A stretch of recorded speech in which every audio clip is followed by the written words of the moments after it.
Tuesday, July 23rd, 2024 edition of Science of the Southland. A light week, but we're still gonna, talk because there is still an eventful week and a perhaps quite historic week on Tech's campus as well. I am Jack Purdy. Jake Grant is with me as well. Um, we did NCAA 25 came out last weekend. I played too much of it. The Twitch streams did happen. I beat Georgia 243-13. Uh, as you should do when you were allowed to do so in a video game. It was a lot of fun. I know a couple of folks hung out with me on Twitch, which was fun to do. I played Andrew Chow, a friend of ours, one of the old kickers for Tech, and I got absolutely demolished by him. So I do know that as someone who has never played a down of organized football, I have no shot against someone who has played a down of organized football. Uh, Jake, I know you don't have the game yet, but what did you intake of the game this Well, weekend? since this is an Akshay free space, I can admit that I have actually played two games of Oh, it now nice. already. I know he would be a little salty, and he doesn't listen to these after the fact, so safe space. But no, just with how things worked out on Saturday, wound up playing a couple of games. I will say I'm a bit I don't know. Like I hit the double tap, which is the pump fake, Mm-hmm. because I hold it and then press to throw, which I don't know where I get that from, Mm-hmm. but that's not what you want. So the first half of the first game I played was a big learning curve and just kind of getting back into it. Like I don't have a 360 or a PS3, so I haven't played Yeah. like the old game with any regularity, and I'm not much of a Madden guy myself. But I don't know. I thought the soft touches were really good. From everything I've seen, we played two different stadiums and four different teams, so pretty good attention to detail. It was wild seeing ACC painted on Cal Memorial Stadium. Yep. So that Yep. was a little bit weird, but I thought the game was really smartly laid out. It's a wealth of detail in both the control and in terms of all the stuff they threw in there. I mean, like I said, not much of a game. I don't know. I wind up like playing Civ or something like that if I do. Yeah. Yeah. But that being said, I thought it was quite enjoyable. And even as somebody who doesn't like, I know enough football to be dangerous, and I know enough video gaming to be dangerous. But Mm-hmm. Mm-hmm. I thought it was something I could jump into still as somebody who just like likes college football, if that Yeah. makes sense. Yeah. Not that It they is. pay us to say these nice things about them, No. but I No. thought it was a good game. But I think Yeah. it is truly I think for sure it is a plus add to the college football community and college football experience if you so Mhm. choose to dive into that. Like the environment of the stadiums, it works. There was a cool thing I saw this weekend where not teams that did not make the game just you went to team builder and just made themselves for people to download so you can play as all the Southland Conference teams right now if you want, because they just put themselves in the game with all their logos and everything. So you can go play as Rio Grande Valley if you want, or any of those other schools, which is really cool. So it'll be it's a fun playground to be in. Even I'm usually a guy that like doesn't like doing like exhibition games, just because like I don't feel like I'm working towards anything, but it's just fun to be in the world in the game and Yeah. go to so many different places because there's 100 plus stadiums in the game. So it's a lot. It's really fun. Um, Men's basketball had a little bit of news. Greg Gary and James Forrest were named to the coaching staff for the men's team. Greg is going to be a quality control specialist, and James Forrest, basketball alumna of Georgia Tech, is going to be a special assistant to Damon Alumnus. alumnus.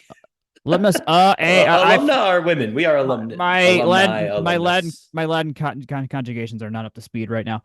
Uh, Yeah. yes, James will be a special assistant to head coach Damon Stoudemire. Beyond that, we haven't had any. The softball team has not hired anyone since Hunter Bunch left. But I did believe they're still going to backfill in someone as well. No I thought they volleyball. promoted Devin. They promoted Um, Devin. They promoted Devin yeah. Boland to assistant coach, but yeah, there is no. They're still going to get another person to round out that staff. That just hasn't happened yet, and they got time. That Ooh. season's out for a while.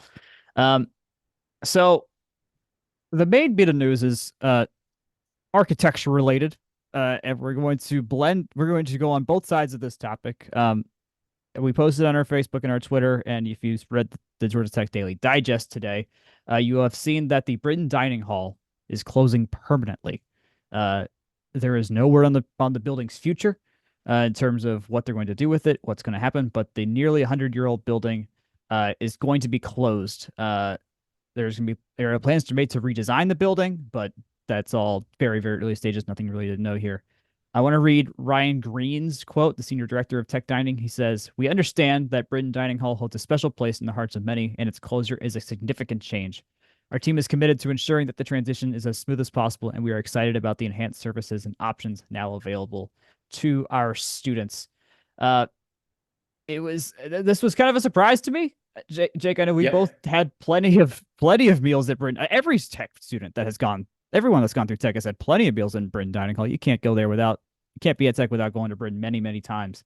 Um, is when you saw that, just what was the initial feeling of like, oh, wait a second, this of all buildings is the one we're It, losing?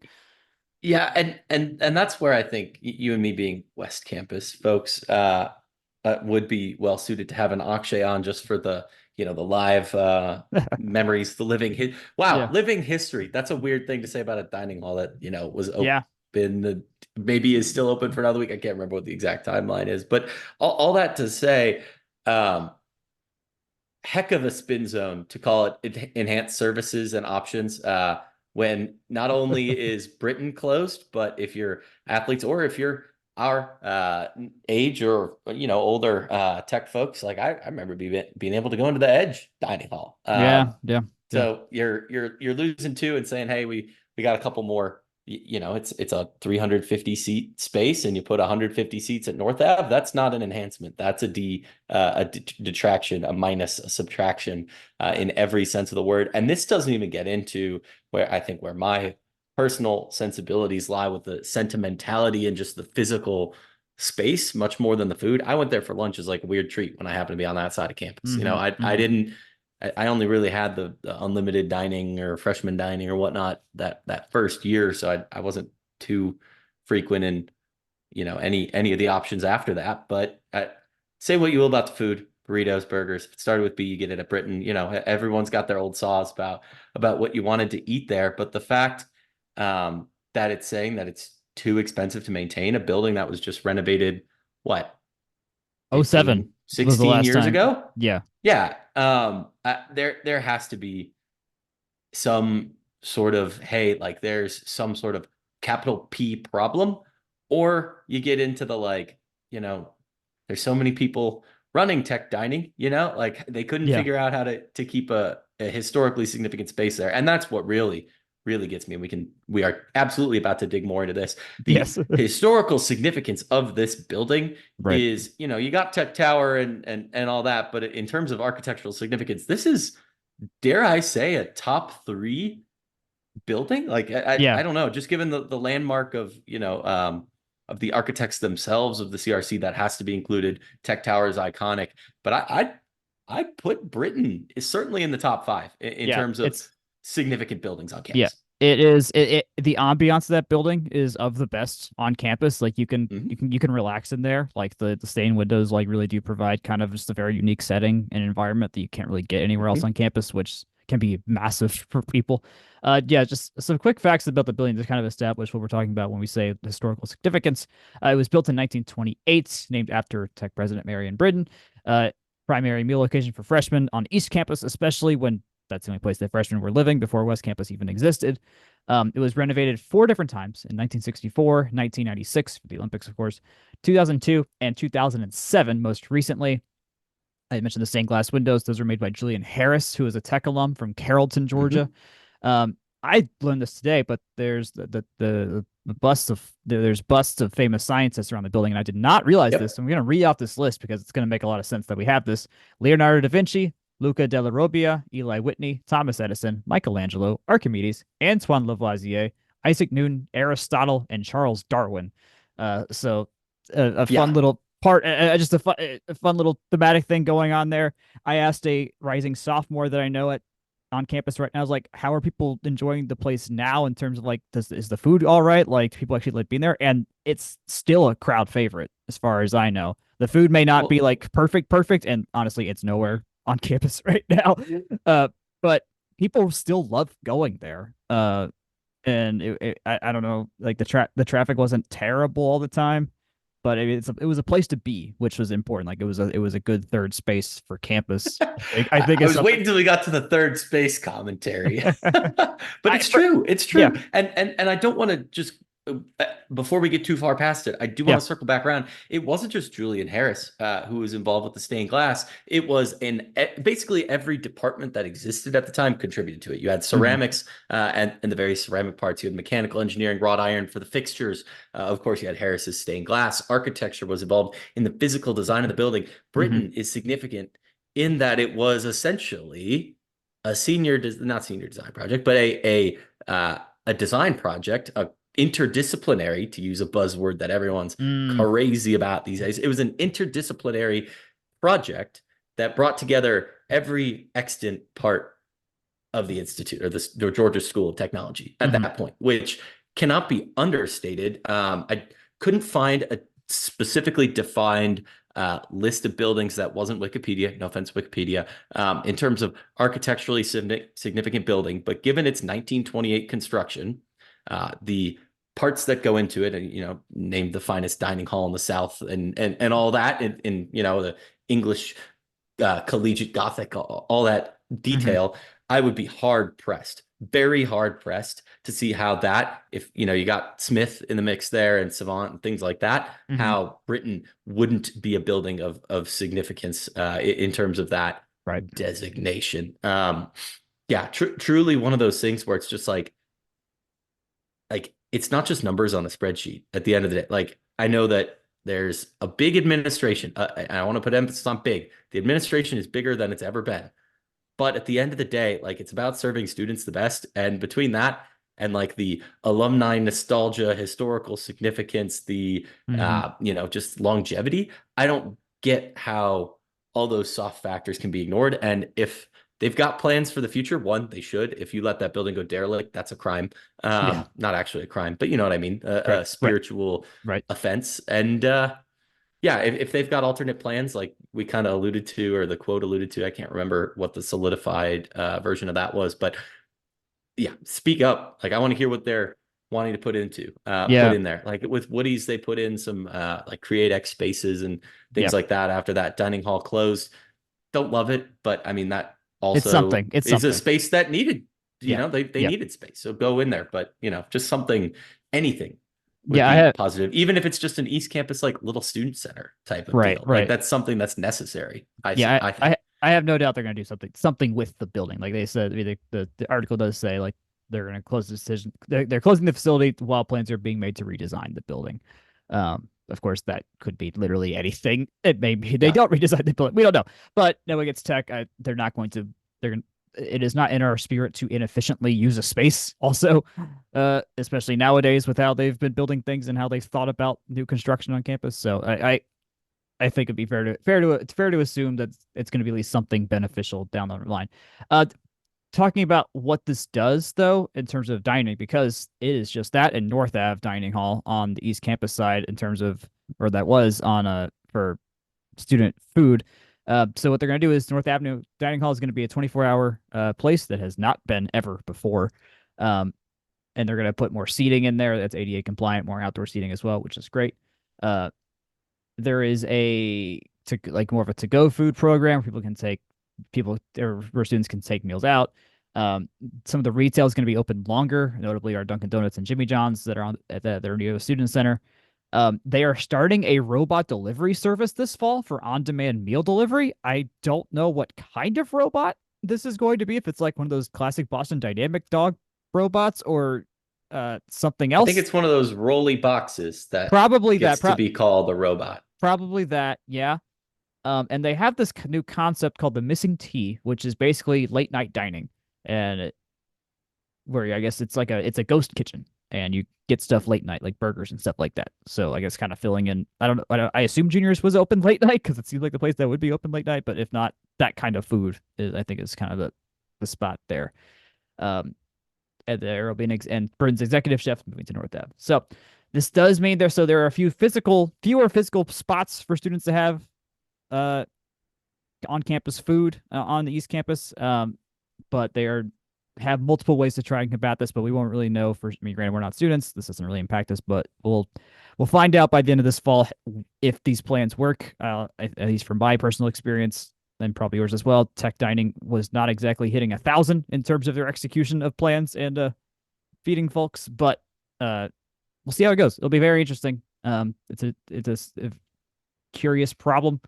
I believe our regular walk or stroll across the Brittain Yard will not be lost quite yet. I think we'll still have that. So I think skepticism would be putting it charitably, and I'll leave it at that. How's that? all right, hey, you do you. I think I at least working at tech now and seeing some of the behind the scenes and like how they think through things. I think won't be in terrible shape there. But hopefully I think primary thing, keep the stained glass somehow, please.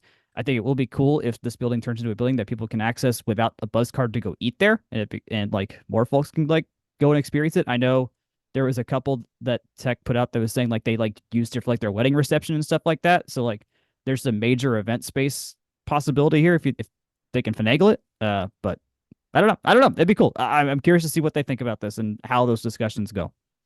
Dream project, ratchet back the number of serving positions and all the stuff that entails, which is quite, harsh on a space. And just reboot juniors in there. I Speaking of, I that I would be it would be a win-win-win. like It raise a truly would. banner level of win. It truly But would be a win-win-win. Like uh, that is the biggest thing missing. I have told people this on campus and off that like the biggest thing we're missing is that obvious spot to just be at and just go do on Tech's campus. Like you have so many options, but there is not one thing that holds the gravity of Tech yep. when you're a student. Juniors would do it. It literally did it, and it would absolutely do it again because of how I mean, everyone's parents will be like, you have to go here, you have to eat. Like it's going to be a whole thing. Anyways, okay, that's that. We're gonna take a little bit of a break here, and then we're gonna keep talking about Brittain, except it's gonna be actually Brittain, Marion himself. Yes. As always, this podcast is brought to you by Section 103. Section 103 is the best place to find Georgia Tech apparel. Ironically, I'm not in my Junior's Grill shirt today, but I am in I'm a rambling wreck from Georgia Tech and a hell of an engineer shirt. They've got that and everything else under the sun. Well, that is everything else under the sun that is white, navy, and gold, and specifically related to Georgia Tech over at their website. That's section103.com. Keep an eye there as we look towards football season. I'm sure there is plenty to look forward to, as there always is. As always, free shipping on orders over $70 every day, and we'll be back to you with the latest as we see new things crop up that we think you might like. But go check them out. Use code FTRS in the meantime. Marion Brittain. For those that don't know, it is Brittain spelled Brittain. I had never seen the spelling of Brittain until I arrived at Georgia Tech's campus, but now it's my default one instead of how the UK refers to themselves. I don't know if that's the case for anyone else, but that's just what happened to me. We do want to talk about the guy himself because he is a top 10 tech person ever in terms of impact and like just importance to why tech is what they are right now. He wrote one of the history books about tech that I know Jake has read. And there was just a lot that went down. We did a history episode a few weeks ago, more about like how the school nearly closed multiple times and the continual struggles they had to like keep the place open at times. Brittain had his own had different sets of battles to work with. A lot with the board of trustees and Eugene Talmadge. Then he was president emeritus at a point. So Jake, let's do a quick. We're going to do a quick history on just Marion Brittain, who the guy was, and what his tech career entailed. So, Jake, I'll let you just kind of run with this, and we'll interject at points. Yeah, and kind of peeling back the curtain a little bit, when we originally put together the history episode from last month, we went wide with it. We found did a lot of info, and it was very difficult to like really shape it with how we wanted to go. And honestly, the news last week gave us a nice conduit to take a look at a bunch of the content that really landed on the chopping room floor, to lack of a better term, with it. For those that didn't listen or may need a refresher, that episode was about tech in tough times, tech in straits, basically. And I think Marion Brittain, who was president for 22 years, um, the fact that he was able to accomplish everything ultimately, and we'll get to what those accomplishments were, up against some really key things that, oh man, Vox deleted all the comments on the old commenting system, but I can't remember who commented, but it on one of the parts of about Hmm. Britain, Hmm. I teased it as like a part one, part two, and the comment was like, "I can't wait to see what happens with Ma Tech tied to the railroad tracks." It seemed like Britain was always tied to the railroad tracks. Of course, you got the obvious. So 1922 to 1944, you got the obvious: Great Depression, World War II, some aftershocks of Spanish flu, World War One Hmm. type stuff Hmm. spilling into the front side. But even within that, the internal politics that applied in that previous discussion, honestly, were a big plus in terms of Britain as one of the potential candidates for this role in the first place. Britain was local enough that he was an Emory grad. Hmm. He ran Boys High in Atlanta, so an Atlanta public school, and he ran Fulton County Schools, which in its time was basically synonymous with urban Atlanta and feeding talent into Georgia Tech's universities, but also business and military and industry as well. And he was also the state superintendent of schools in general, that being those high school level and prior, I guess, if you will. The quote is he knew state politics. And if there's one thing, Jack, I think that could sum up that first discussion was state politics have really been intertwined with Georgia Tech, not always and not really most for the most part in a not productive way, right? Yeah. Yeah. That has been the battle for so long to Yeah. keep things going in a direction we want to keep just even any attention on us exist, like our existence, just not the whole existence, but like so many times we were just kind of like, hey, we're here too. Hi. We need money as well to like Yeah. operate. It's not just the other school. Hi, we're right here, literally in the same city as the state capital. And yeah, Well, it was that over and over again. and the wild thing is, Britain was big on efficiency. He had worked in the state government, so he knew those politics, but he was also somebody who basically had an upfront seat to all the ways in which there was duplication and fat and just the things that weren't necessarily productive to an efficiently run Hmm. state school system. And he wanted to bring some of those things under one house. But I think ultimate irony of ironies is this same philosophy is ultimately what led to the creation of the university system of Georgia, and then indirectly the removal of Georgia Tech's Commerce School in favor of the folks up the road Yep. in Athens. There's plenty that could be said about those efficiencies. For those that don't know, it was de jure de facto. I forget what the official designation in Latin would be for this policy, but essentially there shouldn't have been duplication between the two schools. The philosophy Right. behind this was, especially even though Tech was an independent chartered organization by the state government with its own board of trustees, there was many up in Athens that thought Georgia Tech's engineering department was essentially UGA College of or School of Engineering, in the Hmm. same Hmm. way that the people at the university thought that the state normal school, which is an old timey word for teaching school, the state agricultural school, ABAC today, would just be considered extensions, if you will, Hmm. of that school. Right. All that to say, you have Britain and predecessors Matheson who they start branching out of these programs like language, like actually developing an English course and actually developing business classes, right? Those are the Hmm. things that were seen as not just like wholly new majors, but the difference between being a trade school and an engineering school, if you Right. will. Georgia Tech kind of lived because it was very hands-on engineering school, bordering on trade school at the start, in this weird gray area. And as Tech kind of had to stumble its way around to acquire more land, to acquire more buildings and facilities and programs, and had kind of built itself into, yeah, it's a commerce school, aka business. Let's be real, Yep. commerce management, it was always just business with a different name to get around this Yeah, yeah, this yeah. arbitrary rule. And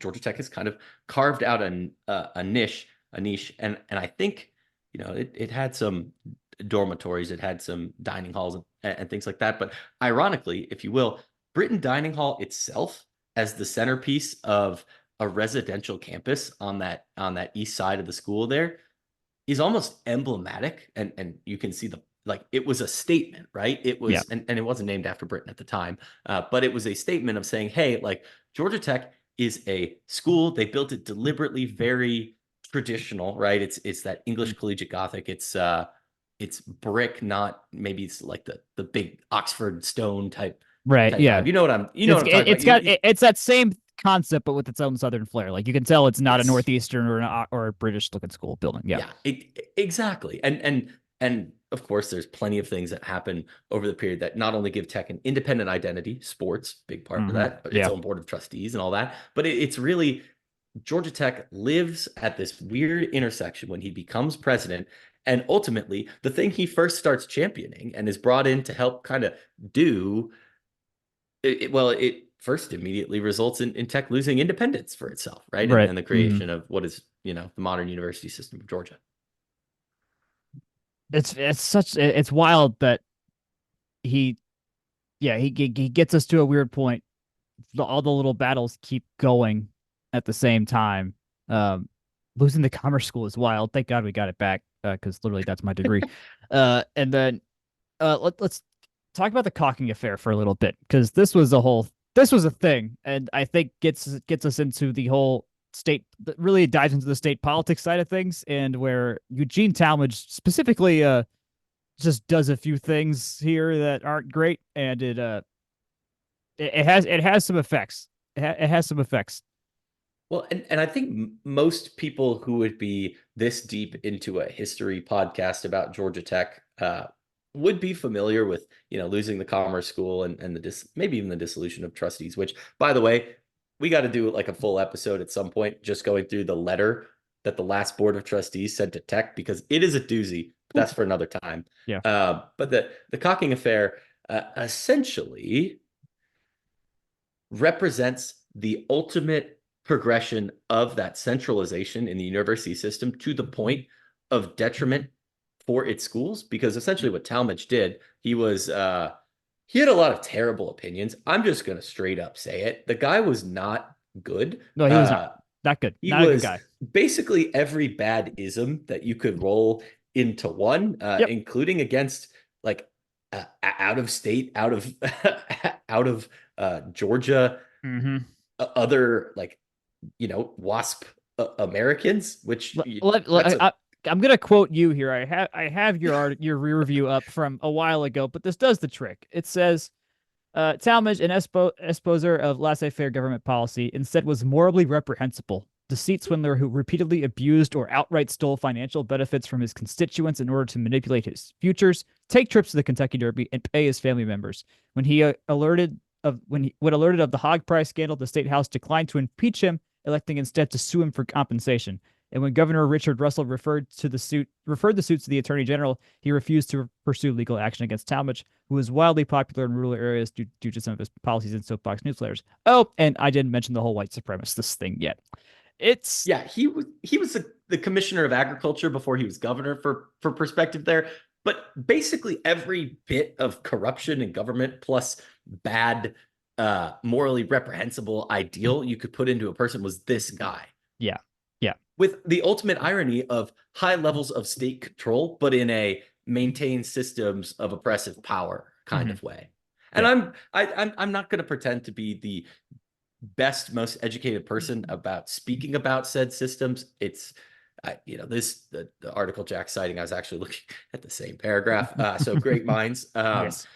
It's something that took a lot of fumbling around the new Georgia Encyclopedia, which is a great resource. The Georgia Encyclopedia is a phenomenal resource for anyone with just an inkling and a background about this. But to set it up, Talmadge wanted power. Talmadge wanted control. Control meant ways to advance his views, to advance the views of his friends, his family, people who are similarly in power. And it's very, very unsurprising that he gets elected governor, given the state politics at the time. Of course, anyone who's listening to this with any at all iota of background in the U.S. political system knows the Electoral College. The Electoral College, gives states a vote per representative, which is proportional to population, plus two for each senator in Mm-hmm. terms of presidential elections.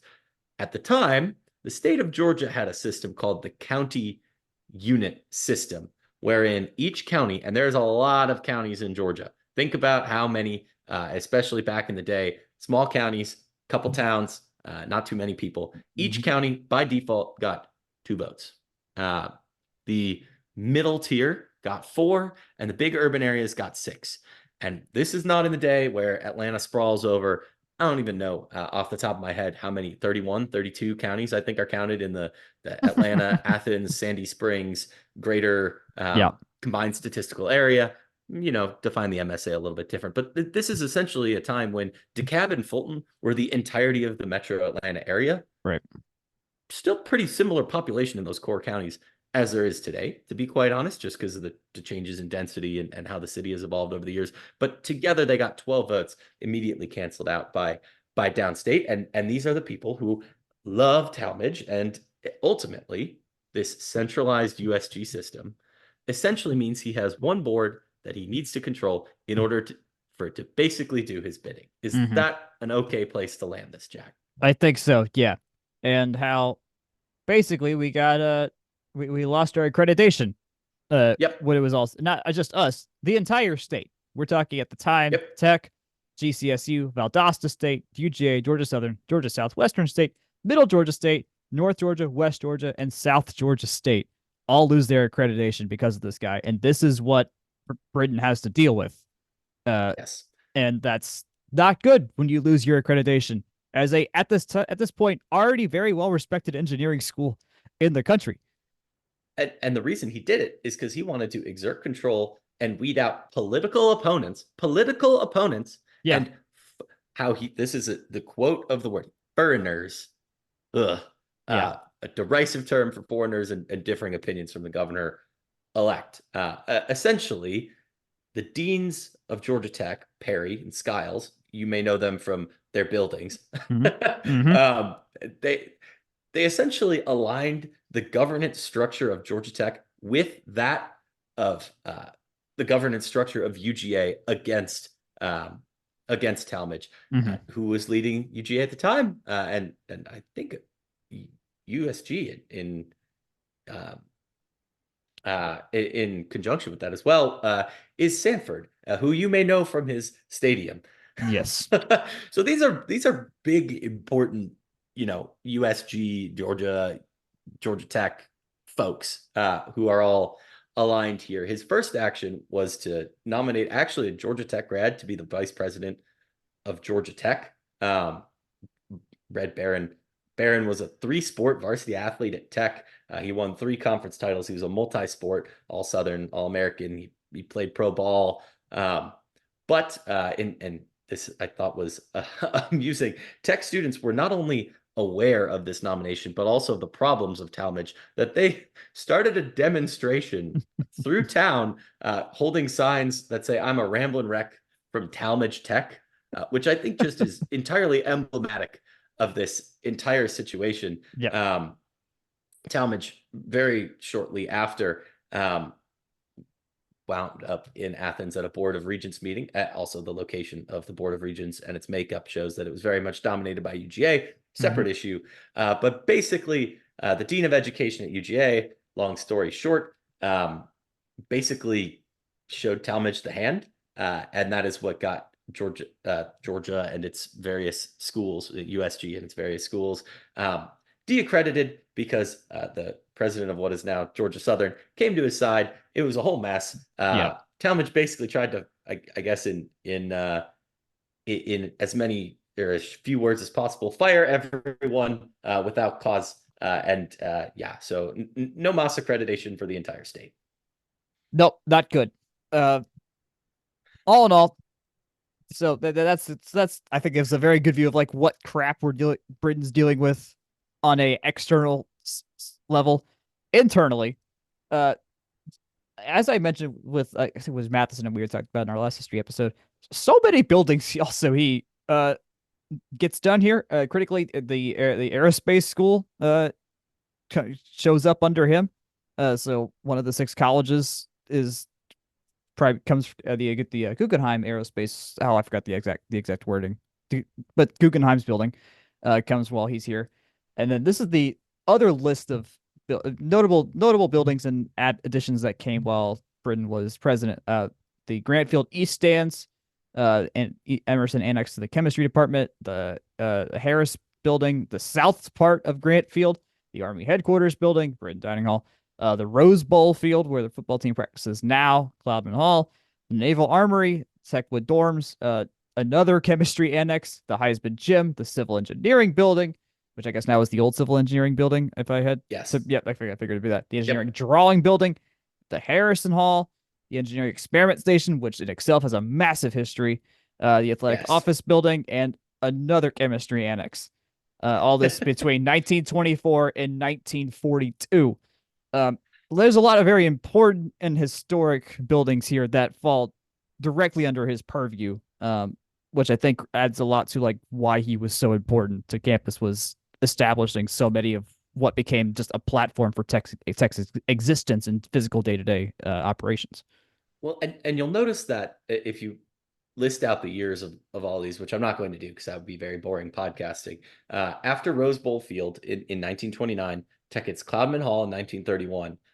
And then there's a break till 1934 with the Yep. Naval Armory, funded by government funds, and Techwood Dormitory as part of the Techwood, various urban renewal public housing projects. So those are federal government funded. But with the exception of that, you know, with the exception of Cloudman in that span, but from 29 to 36, he basically went 7 years with no funding. I mean, that's the reality of the Great Depression. Yeah. Is Yeah. like the way this works out, excluding those years, and of course World War II related rations at the end, you're popping out like 2 to 3 buildings a year for the majority of a tenure. That is It's a lot. prolific building. And granted, place like Grant Field South Stands, which was the bowl on the south end, which has now been replaced by the Scoreboard. structure The that's there. And Wardlaw. yeah, Wardlaw.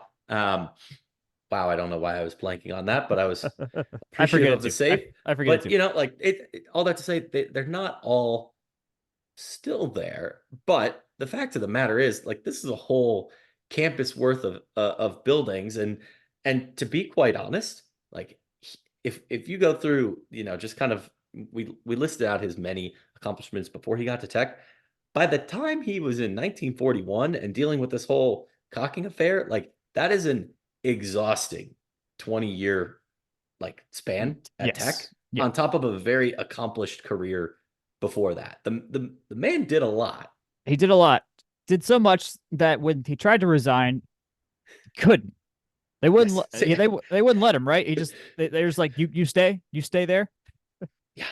Sanford, the same Stanford chancellor of the Board of Regents, was like, no, you can't leave. Sorry, we need you where you're at. So he hung on for another 3 years. Also, before I forget, Yes. anyone who wants to look up the county unit system should also look up the three governors controversy, Mm. which includes some wild political wrangling from two former governors and the son of Talmadge, basically in like a kingly heir type situation. Oh boy. Look it all up. The cocking affair was wild. It was crazy. And Britain, basically in 1944, again, World War II, Mm-hmm. very transformative period. We haven't even mentioned the fact that he got the Guggenheim grant, I don't think, which is a Yeah. phenomenally significant. He basically, in one fell swoop, invented an aerospace engineering department in the Yep. middle of the Great Depression, which Yep. was very 1930. important as well. Yeah. But yeah, in 1944, midst of World War II, cocking affair a few years in the background, which did come with state legislation, putting the governor further away from the Yep. control of USG, which is certainly a good thing. But all that to say, they did accept his resignation in 1944. having invented general science as a replacement for commerce. It is telling that a lot of those kids did stick around, but that was kind of Yeah. a necessity there. The School of Economics, what would later become industrial management, aerospace engineering, the expansion of ROTC programs and things of that nature. Really, between the buildings, the research growth, which is tremendous, Mm-hmm. the programmatic growth, despite all of the, I mean, shoot, the World War II, Great Depression, and major scandals Yeah. closer to home. I mean, that's State corruption in the biggest war ever. Yeah. Like it. yeah. Kind of and having to be productive during those times. Like they had to teach more during the US is like counting on places like tech to like teach more people to do more STEM Yeah. activities and build stuff for us. Like it was an engine of war support in the midst of this entire thing, which is just absolutely wild. So yeah, 1944, he retires finally. I think from what I read, I think it was your stuff. He's still living on campus after he retires. He's president emeritus, so he still is around during Blake Van Leer's presidency. He came from North Carolina State and a two-time Purdue grad, and he was the next president after him. He's kept his office while he was writing the story of Georgia Tech, which was the first Georgia Tech history, which ends when which ends when his presidency ends. Doesn't talk any about Van Leer's presidency, but it's still one of the best primary documents we have in terms Oh yeah. of what tech was back then and why it is what it is. Mm-hmm. And I would say that in terms of like a guy who lived, 20 years of that period that of the 60-year period he's talking about as the guy running it all, Mm-hmm. and firsthand accounts from literally the DM Smith, the Vernon Skiles, the Yeah, yeah, Cherry Emerson. Like there's a reason that all these places are named, like Peters, Grant, all those right. all those names, including former presidents like Matheson and Mm-hmm. stuff like that. It's still published by UNC Press. So if you want to Google the story of Georgia Tech by M.L. Brittain, it's like an permanently available book. It used to be out of print, but they essentially publish it straight as originally laid out. So my copy essentially looks like something that would have been made in 1948, but it was fresh off the press because I think they must do it on demand. Have to root around secondhand stores for out of print books. Not a bad place to start. And dare I say, I mean, if not that this is a sales pitch on reading about Georgia Tech history, but you couldn't ask for a more wild ride. The first 60, 70 years that the school existed. Yeah, no, absolutely. Available at the Tech Library and in our archives at Crosland. I might have to do that one day actually and go check it out. It's available on my shelf too, if that would be convenient. That is true. That is Yeah. true. I have a lot of convenient Yeah. options here. Um, when it's all said and done, obviously, dining hall named after him. You said there's a street named after him. Am I forgetting the street named after Brittain him? Drive, Jack. Yep, Yellow forgot Jacket about. Alley. Oh, that's right. That's right. That's right. Yep. I just Same called it guy. yellow. I just called it Yellow Jacket Alley. Didn't even think about it. Well, okay, there we Mm-hmm. go. And yeah, that's Britain. There's a lot more we did not talk about. There's so much about this guy that's there, but I think in terms of the context of one of the most famous buildings getting on campus being decommissioned and kind of giving us an excuse to talk about this guy, it was a good little spot here. Um, I see you have now listed a trivia question for me to answer, which I looks to be in regards to the fact that our statistical database that we will be at some point uh showing the public is updated with 2023 2024 stats. Yeah, it's basically good to go. Honestly, and this is our target audience. Let's be real. This is our target audience. I am a mechanical engineer. I do not know how to program an error code behind every error that may come up. When you do have access to it, just change the inputs. It'll probably fix it, I promise. And if it doesn't, you can DM us. I'll take care of We'll it if figure you it out. We'll figure it out. Yep. do notice something there.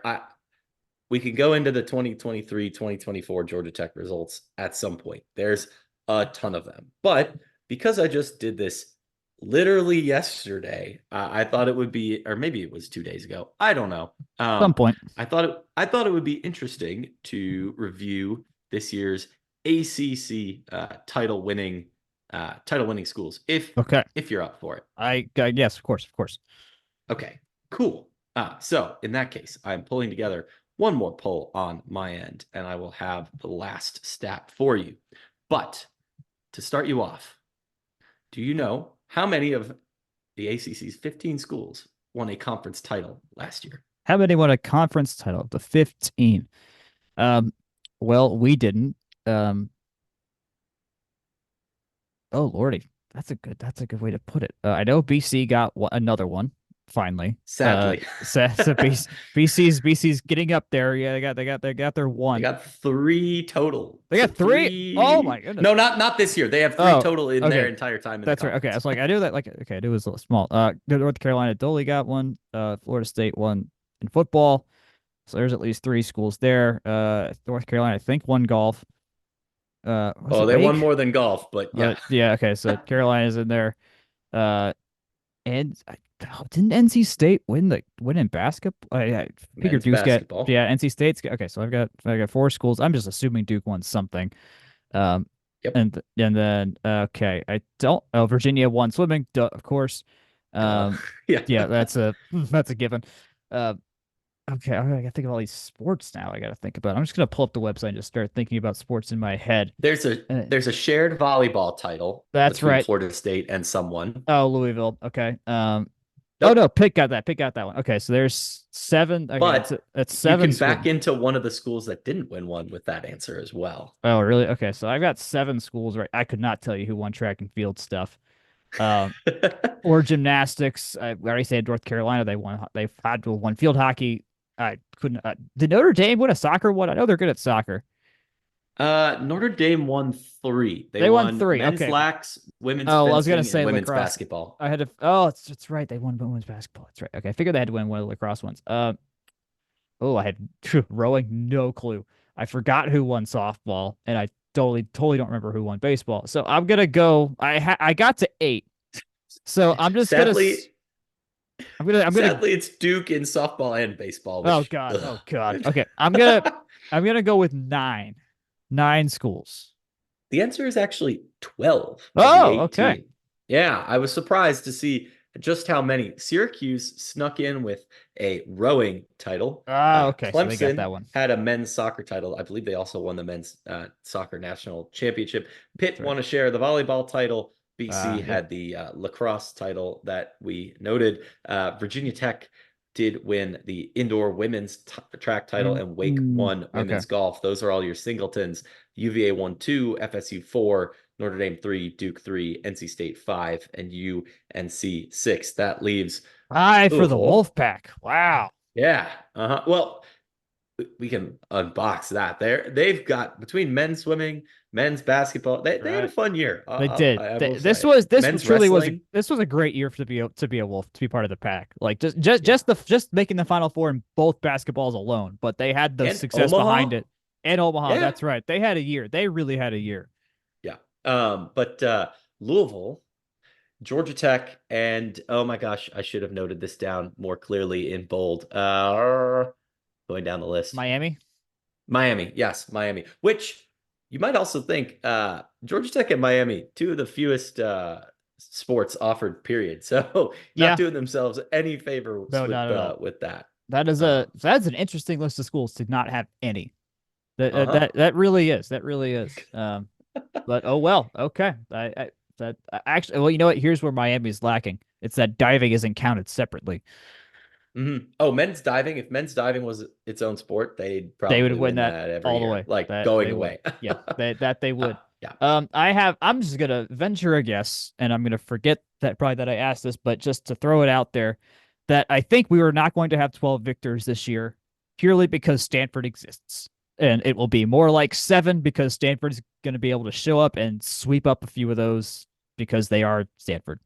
Yep. And that's how they roll in the lion's share of the sports. So that's my guess there. On the website this week, we are working on opponent previews. We're just going game by game in the schedule. Today, the VMI, Virginia Military Institute preview came out.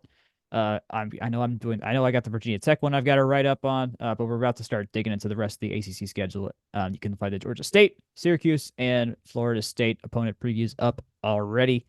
And then I believe I'm gonna have an interview with Michelle Collier tomorrow or Thursday.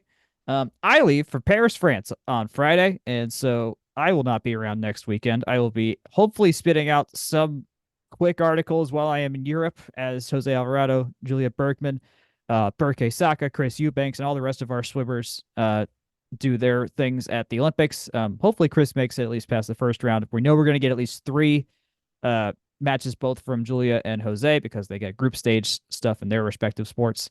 But the games start tomorrow. There's soccer and rugby 7 starting 2 days before the opening ceremonies. Well, I'll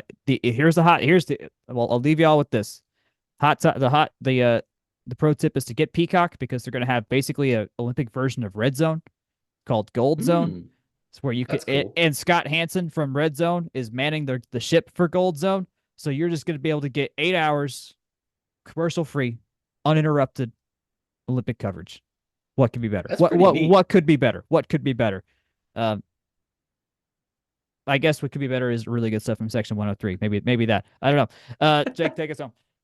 Yeah, as ever, thanks for listening. Section 103 is our official presenting sponsor. Go check them out, section103.com, and at Section 103, use code FTRS for that discount. Tell them we sent you. We do appreciate it. In the meantime, you can find us from therumbleseat.com. You can email us from therumbleseat@gmail.com. Find us on Twitter at FTRS blog. I'm at Jake Grant 98. Jack's at Jack Nicholas. Section 103 at Section 103. Don't forget them too.